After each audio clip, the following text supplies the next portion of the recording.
திண்டுக்கல்லில் அரசு மருத்துவர் சுரேஷ் பாபுவிடம் கடந்த 2023 டிசம்பர் 1 லஞ்சம் வாங்கிய போது மதுரை அமலாக்கத்துறை அதிகாரி அங்கித் திவாரியை திண்டுக்கல் லஞ்ச ஒழிப்பு போலீசார் கைது செய்து மத்திய சிறையில் அடைத்துள்ளனர். இந்த வழக்கு திண்டுக்கல் தலைமை குற்றவியல் நீதித்துறை நடுவர் மன்றத்தில் நடைபெற்று வருகிறது. இந்த நிலையில் இந்த வழக்கில் புகார்தாரரான அரசு மருத்துவர் சுரேஷ் பாபு முதல் கட்டமாக 20 லட்சம் ரூபாயும், இரண்டாவது கட்டமாக டிசம்பர் 1 20 லட்சம் ரூபாயும் கொடுத்துள்ளார். எனவே இதில் பண பரிவர்த்தனையில் சட்டவிரோத பண பரிவர்த்தனை நடைபெற்றுள்ளதா, மேலும் துறை ரீதியாக தங்கள் லஞ்ச ஒழிப்புத்துறை அதிகாரிகள் கைது செய்த அமலாக்கத்துறை அதிகாரி அங்கித் திவாரியிடம் விசாரணை நடத்த வேண்டும் என கோரி திண்டுக்கல் தலைமை குற்றவியல் நீதித்துறை நடுவர் மன்றத்தில் கடந்த 2 அமலாக்கத்துறை சார்பில் மனு தாக்கல் செய்யப்பட்டது. இந்த மனு 3 நாட்கள் விசாரணை நடைபெற்றது.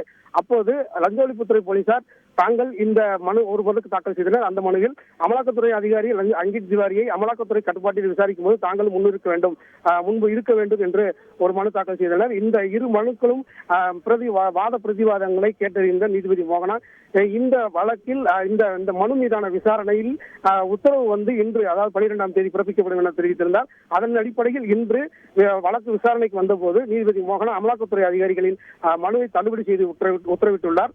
இதையடுத்து அமலாக்கத்துறை சார்பில் உயர்நீதிமன்றத்தில் மேல்முறையீடு செய்யப்படும் என தெரிகிறது. செய்திகளை உடனுக்குடன் தெரிந்து கொள்ள உடனே சப்ஸ்கிரைப் பண்ணுங்க.